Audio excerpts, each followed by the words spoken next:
name is Debbie Rehart, and I am your worship associate. Sorry. Good morning. Usually it's pointing right at me. Again, my name is Debbie Rehart, and I am your worship associate for today. And I am thrilled, beyond thrilled actually, to be sharing the service with the Reverend Bran Lennox.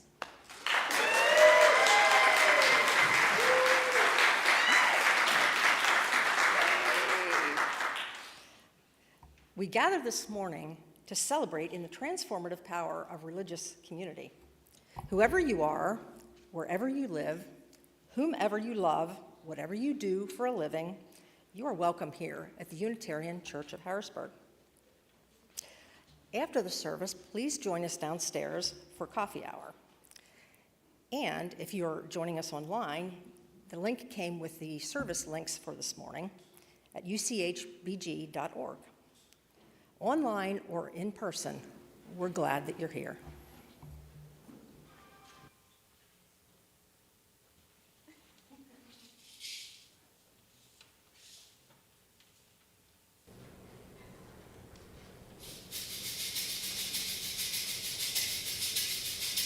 Be open for something wonderful to happen. Be open to the possibilities. Be open for something wonderful to happen. Be open to the possibilities. Be open for something wonderful to happen. Be open for the possibilities. Be open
for something wonderful to happen.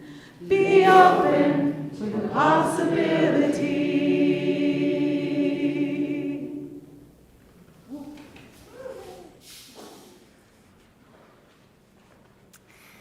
On a morning such as this, we gather for many reasons. We gather to learn about one another and perhaps to discover something new about ourselves. It is our joyful privilege to arrive here today, ready to experience the blessings of connection. We have chosen to bring ourselves here to this sanctuary to gather as a community of faith. We join together in solidarity as a covenanted people who are drawn together by the promise of connection and the mysterious pull of the unanswerable. We draw on experiences of love and of wonder to lift our hearts and move us beyond the mundane. As seekers, wanderers, appreciators of nature, and creators of connection, our paths have converged today so that we might become present to the spirit that is worship. And so let us worship together. Each week it is our tradition to light a chalice which casts a circle of light to hold us all. As we create anew this symbol of our shared faith, let's reflect on these words from Annie Dillard. We are here to abet creation and to witness it, to notice each other's beautiful face and complex nature, so that creation need not play to an empty house.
Well, that was great, thank you. Oh, that's wonderful. Our kids are already making their spiders. So today's story is titled Luigi, the spider who wanted to be a kitten. A big, hairy spider was looking for a home. Is this vibrating, or do I sound all right to you? Okay.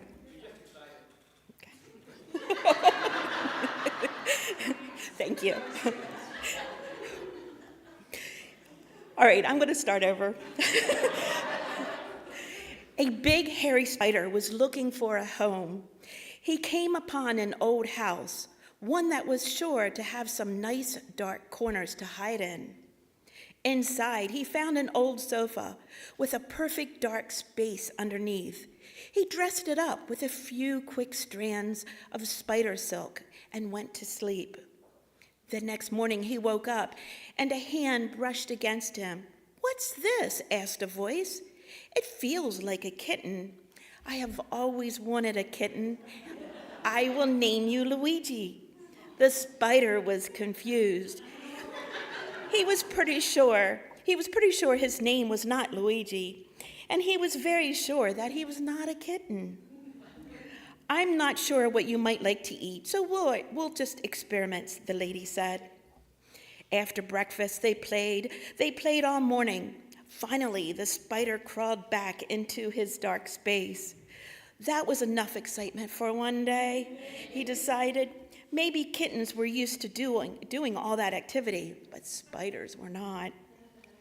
The next morning, he crept carefully out into the light. There was no sign of the lady. Good, he thought, nice and quiet. He began a little web, but kept wondering where the lady might be. He found her in the kitchen. She seemed happy to see him. So they played for a while, and later they watched a movie together. Eventually, the lady announced it was time for bed.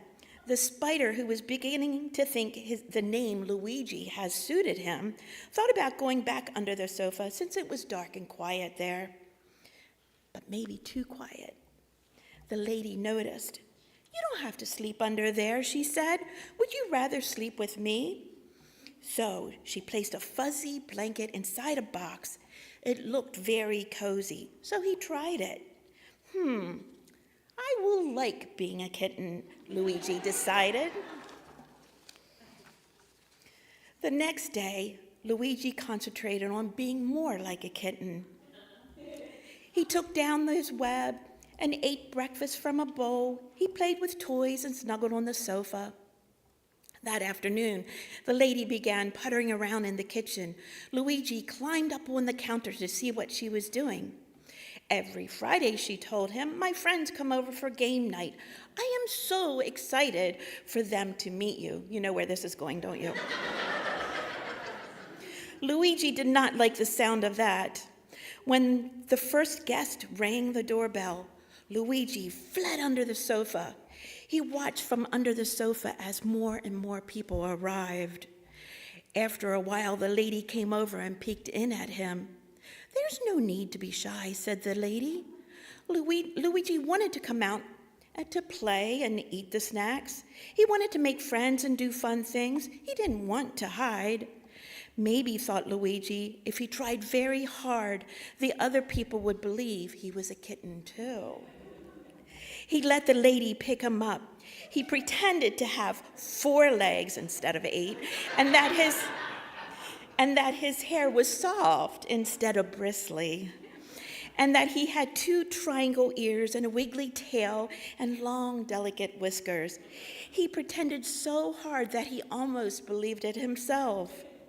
The lady said, "Please say hello to my new friend." For a moment, everyone was quiet. Then someone said hello, and then everyone was saying hello. The pretending was working. So Luigi played with the game pieces. He ate snacks. He nuzzled his head against everything he imagined a kitten would. He even tried to meow. Luigi was feeling very kitten-like indeed. He pranced proudly over to the woman who smiled at him. Then one of his friends asked, "What made you to decide to adopt a spider?" "Uh-oh, Betty, I thought you always wanted a kitten." Luigi froze, his little spider heart sinking like a stone inside him. It didn't work at all. They knew exactly what he was, and now the lady knew too. Luigi leapt from the table and ran from the room and back under the sofa. The lady called after him, but he did not stop. He wiggled as far back as he could and squeezed his eyes shut. He dreamed he was a real kitten, and it was such a wonderful dream that he didn't want to wake up. When he finally opened his eyes, the house was quiet. Luigi crept out and looked around. The friends were gone. The games and snacks had been packed away. The lady, Betty, sat alone at the table. "Oh, Luigi," she said, "I'm so sorry. I don't want you to pretend anymore." Yes, Luigi thought sadly, no more pretending. He dropped to the floor and began to slink away. "Luigi, wait," Betty said. "This is all my fault. I already knew that you were a spider. I just never said anything because you were having so much fun pretending to be a kitten. Luigi stopped slinking. What did she mean? I like you for what you really are, she smiled. You are very good at catching cloth bugs on strings, but I bet you want to catch some real bugs too. It was true. He did miss catching real bugs, but he also liked playing and snuggling and being with Betty. He didn't want to live by himself in the dark forever. Not anymore. Will you stay? Betty asked. She reached out her hand. Can you be yourself? Can you be yourself and still be my friend? Luigi's little spider heart grew suddenly, as light and bouncy as a delicious moth. He ran to Betty and hugged her with all of the 8 legs of his long, bristly, creepy-crawly, spidery legs. I thought I'd always want to be a kitten, she said, hugging him back. But it turns out I've always wanted you. Thank you.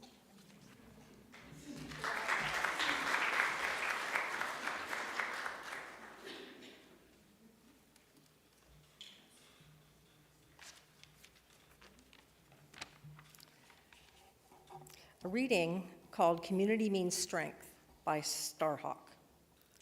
We are all longing to go home to some place we have never been, a place half remembered and half envisioned. We can only catch glimpses of from time to time. Community.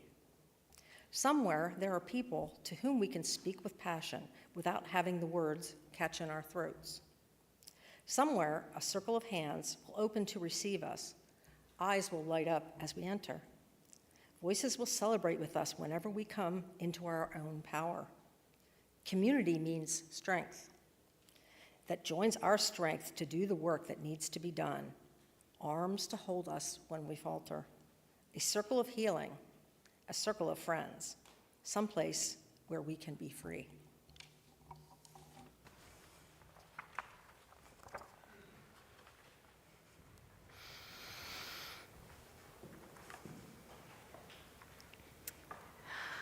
Maybe it was a trick of my busy mind in the pre-dawn hour.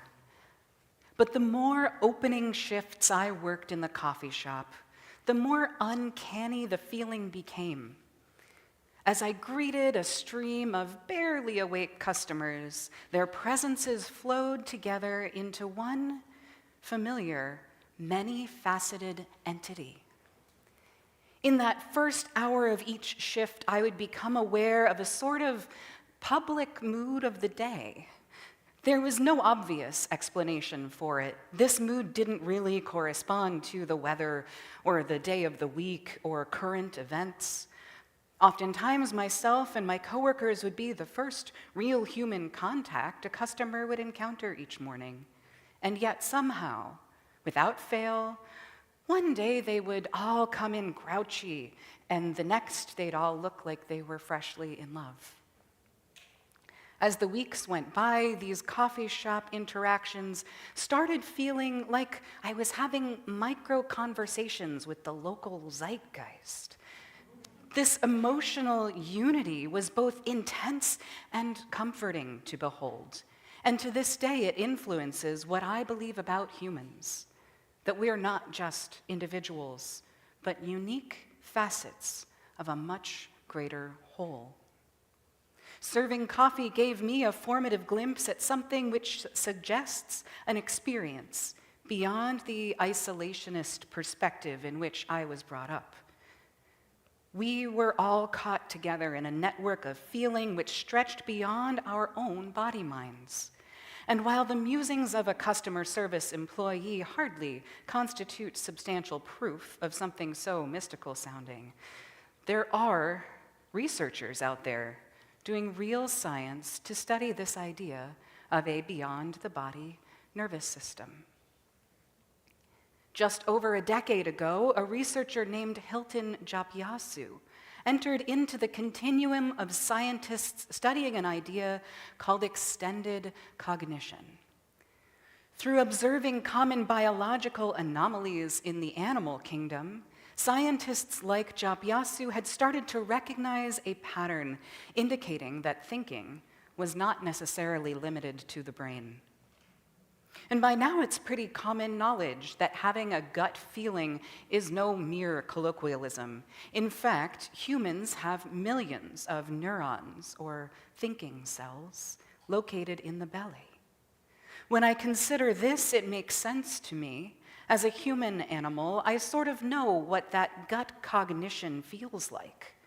However, it can be a lot more uncomfortable to try to accept the presence of extended cognition as it's observed in other species. When I read descriptions of how crickets have ears in their knees, which relay and respond to sound independent of the insect's brain, I find it equal parts fascinating and disgusting. Similarly, our friend the octopus demonstrates extended cognition with his tentacle arms. The mental math required to move an appendage like that with any accuracy is beyond even the largest of brains, and the octopus relies on its arms' local signals to virtually control itself. Scary. By comparison, the most groundbreaking and controversial example being discussed today feels a little bit more tame. I'm talking about the humble spider web. Researchers seem fascinated by the spider web. It's been studied dozens of different ways within the past 50 years alone. Japyasu's work, however, has sent biology in a whole new direction in terms of conceptualizing this everyday architectural miracle. Essentially, what's being suggested is that a spider actually uses its web to think. And I'll give you the super simple version of this argument. If a bug lands in the web and tightens a thread, it calls the spider's attention. This is a form of gaining information. If a spider is hungry, it tightens threads where it wants to pay attention. This is a form of seeking information. And if one part of the web is catching lots of meals, the spider adjusts the construction of that part of the web to be more reactive. And this is a form of storing memory. In theory, these three things make a spider's web functionally indistinguishable from its nervous system. And this instance of extended cognition helps explain how something with such a tiny physical brain can complete such complicated tasks. Storing memories outside of the brain is an adaptation that is almost fundamentally human, isn't it? What is a shopping list? What is a photo album? Albert Einstein reputedly instructed listeners never to memorize something they could just as easily look up in a book. Just like in the homes of our eight-legged friends, however, this storage of memories takes on a shape of its own. Perhaps we create a private library of science fiction novels, or record hours of family home videos. In such ways, it becomes literally true that what we pay attention to grows. We change our functional environment, and in turn, our environment changes us. And through this cycle, certain things become an extension of a person's experience of the self. African-American theologian and philosopher Anthony Pinn reflects on one's experience of the self through a lens that he calls complex subjectivity. For Black Americans and other marginalized people who are so often treated as objects by the dominant culture, complex subjectivity is, in a sense, the antidote to such dehumanization. At its simplest, this term, complex subjectivity, means belonging. More specifically, it suggests that we experience ourselves in sacred wholeness when we experience mutual recognition with other people. I see you in the fullness of your humanity, and you see me, and together we affirm that we are whole. People seek out community, truly need community, because without it, their sense of humanity is incomplete. I think of this mutual affirmation as one of the sacred functions of the notorious interconnected web of which we are a part. All this web imagery brings me back to my childhood. Around age 13 or 14, after leaving the tradition of my upbringing, I started trying to freely conceptualize God for myself. After deciding many things that God was not, I was ready to dream up what God might be. First, I stopped using the word God and started using synonyms like divinity, which helped me let go of previous associations and attachments. Next, I determined that if the divine was made of anything, it had to be energy. If there's one thing that's pervasive in some form in every corner of the universe, it's energy. Both physics and metaphysics seemed to fit with this explanation, and so I kept it. And a name and a substance then determined, I felt ready to dream up a shape. And so, despite having no knowledge at the time of Unitarian Universalist beliefs, I started conceptualizing the divine as a universe-sized interconnected web. And my teenage self also professed that as a living part of this network, each of our choices made divinity, and therefore everything in existence, infinitesimally more positive or negative, but that is a philosophical tangle for a future sermon. It wasn't until adulthood that I learned that this network of energy model is actually a pretty common theological belief, and versions of it are described in multiple religious belief systems. Knowing what we know about relational existence, however, is it any surprise that humans gravitate to that interpretation? Others who have worked in customer service may have sensed what I felt of that web while working in the coffee shop. Some people come to this image through observing the great and small ways in which our actions have impact within our communities. Some people feel it most when studying the ways in which people have always been people throughout history, using the same tools and making the same jokes that we still make today. Whichever lens of discovery is used, the same truth becomes clear. That's we are far less alone than we think.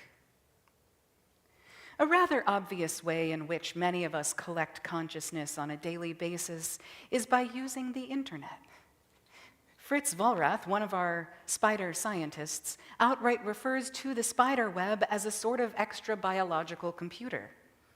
Now, I'll fully, if not proudly, admit that I'm part of a generation which has grown up with online technology so intimately that if I don't have my smartphone with me, I sometimes feel like I'm missing half my brain.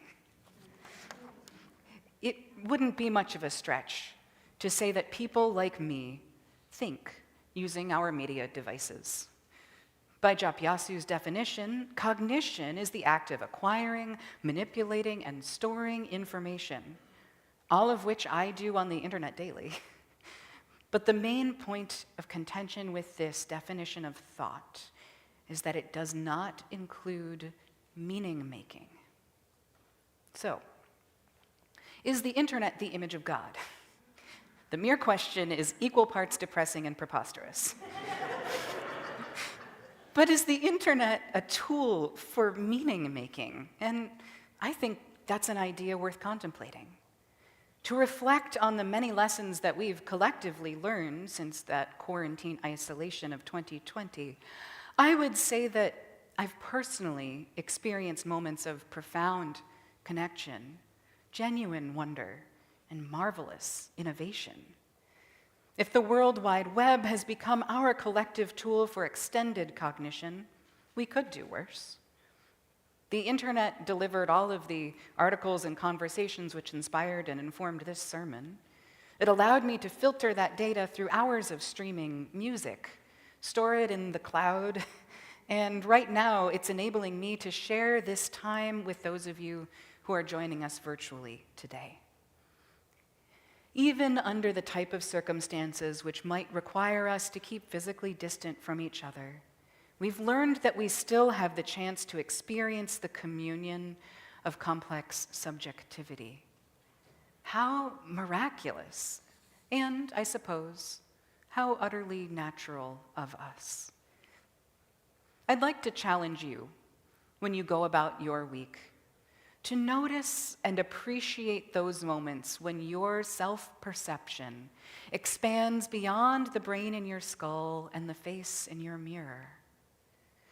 From the neurons in your gut to an email sent halfway around the world, to be human is to be given the gift of boundless forms of extended cognition. I feel an expansive gratitude to know that we are together in this wholeness, which is beyond oneness. May we all come to recognize the deep value in each unique facet of that wholeness, and never give up as we strive to make this vast network a place where each being is received in reverence. May it be so.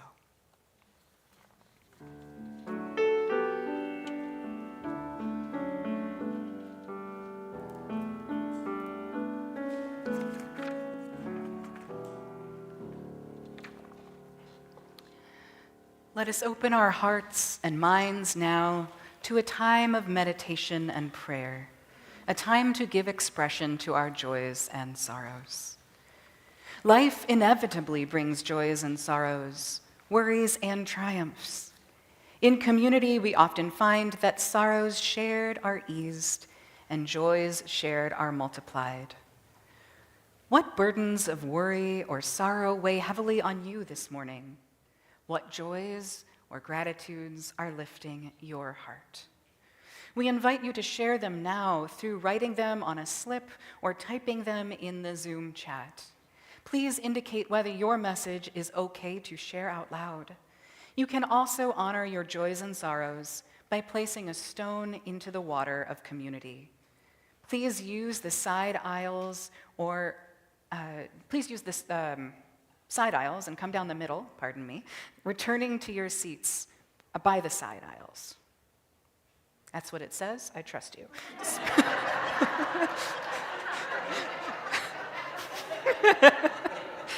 Spoken or unspoken, our hearts join with yours in bearing and celebrating all that life brings.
I share some gratitudes this morning from Mary and Janus. Mary is thankful that summer camp was such a success and that Mary's show at York Unitarian Church was also such a success. Janus is thankful for all their friends and partners. Sharon Vaughn is also thankful, hopeful, and joyful as Sharon anticipates voting for Joy this November. J.D. Stillwater shares a joy. J.D. says, "It is a great joy just to be here this morning. What a gift this UCH community is in my life."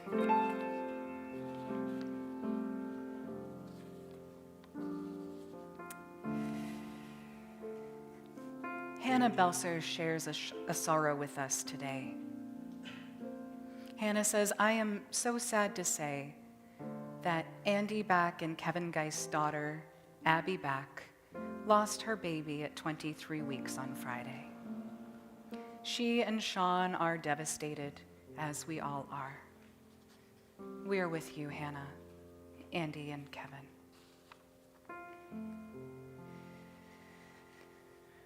Margie and Lois share a joy that Fallon and her 3 cats have been happily moved to Roxborough, right outside of Philadelphia.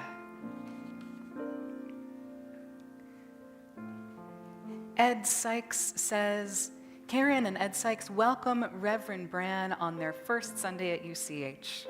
We are tuned in from Lucerne, Switzerland." That's very exciting. We have an anonymous gratitude this morning. "Thank you to the members that have lovingly supported me during a difficult time, which is still tender." I'll place one more stone into our water this morning, to the water of community, which symbolizes all of those joys and sorrows, everything which is in our hearts which remains unspoken, and those which persist around the world.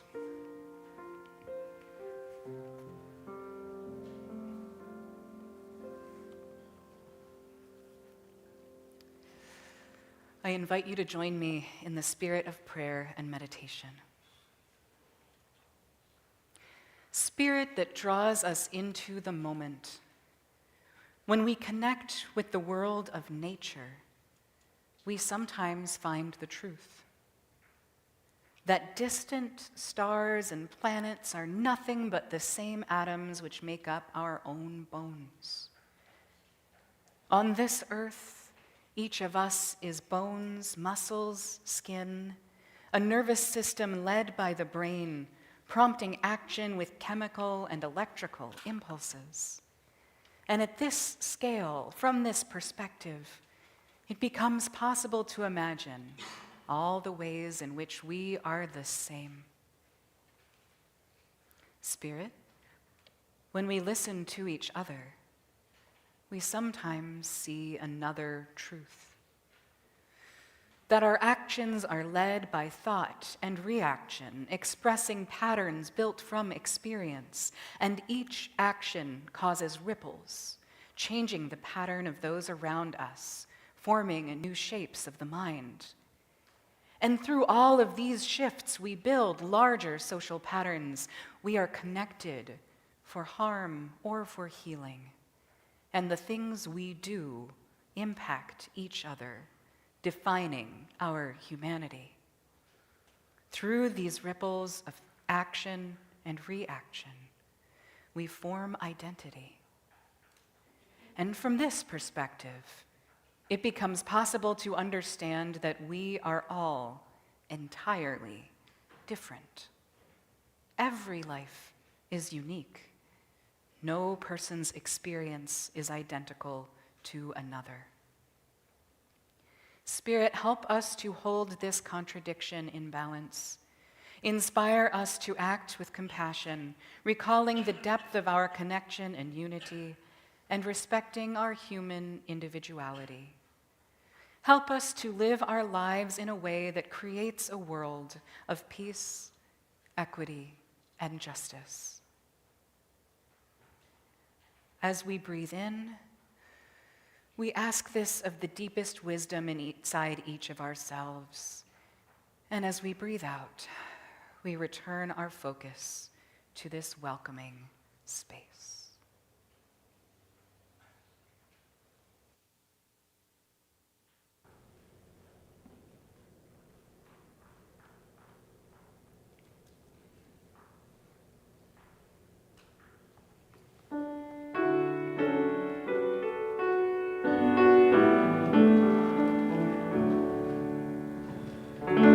Now my senses that hear the earth call, feel the deep power of being in awe. Deep within of creation, your vow, giving, receiving, as love shows us how. Make now my reason reach out to you. Join with each pilgrim who quest for the truth. Honor the beauty and wisdom of time. Suffer thy limit and praise the sublime. Make now compassion give thee to the cry. Voices of suffering fill the sky. Take us your neighbor, stranger and friend, praying and striving and hardship to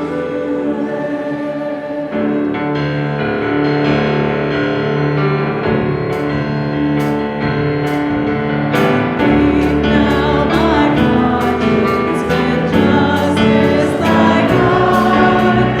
Join with all people whose crimes are refined. Take not for granted a privileged place. God's love embraces the whole human race. Make now my vision of its beginning, lighten my pathway with radiant zeal. Make now my calling uncommon and shame. Put on the planet and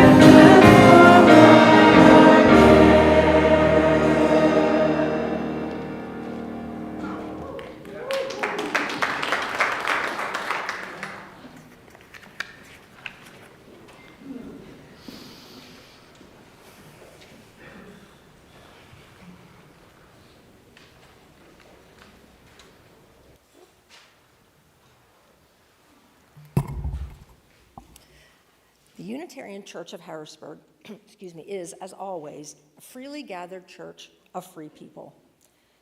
The church is created, sustained, and supported by us. Each month, we share half of our Sunday plate with a local nonprofit organization.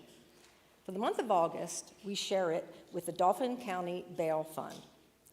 The Bail Fund is a community organization dedicated to freeing community members from cages and ending the practice of cash bail. When people are accused of a crime, DCBF helps with bail using multiple criteria. If you wish to contribute online, visit uchbg.org for options.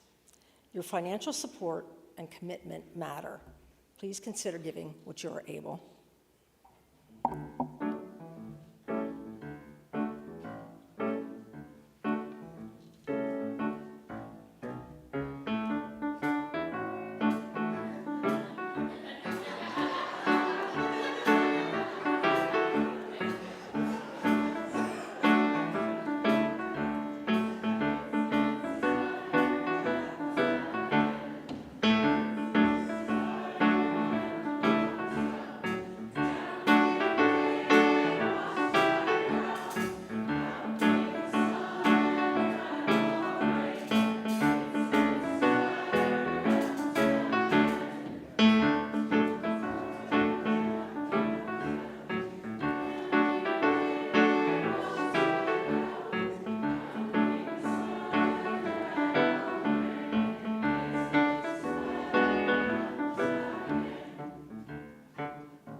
dedicate these gifts to the work of this congregation, weaving a spiderweb of compassion and action, faith and fellowship, hope and wholeness.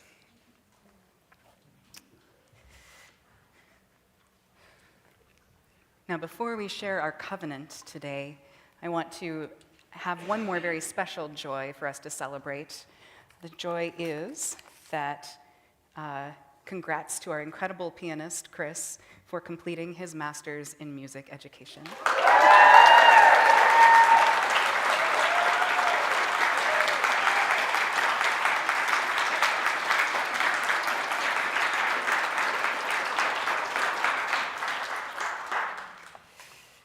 We affirm our mission to encourage, equip, and empower, and we ask that you join in the affirmation of our covenant with one another.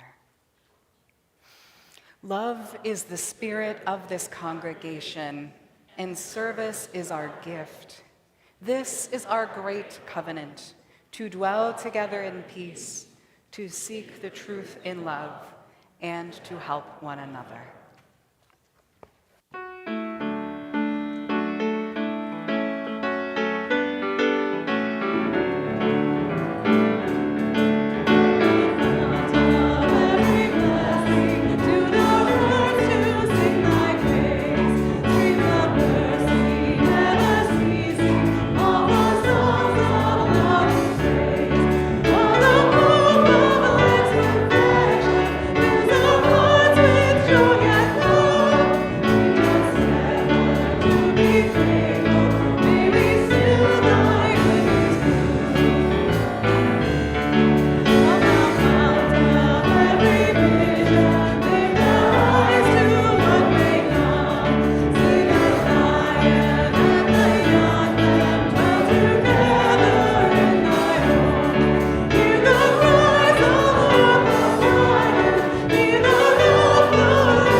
These benediction words come from the Reverend Amy Zucker Morgenstern.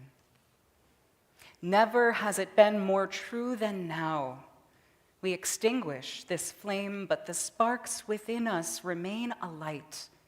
From each of us in our supposed solitude, the signals buzz and hum, sparkling through space to one another, connecting us invisibly but palpably.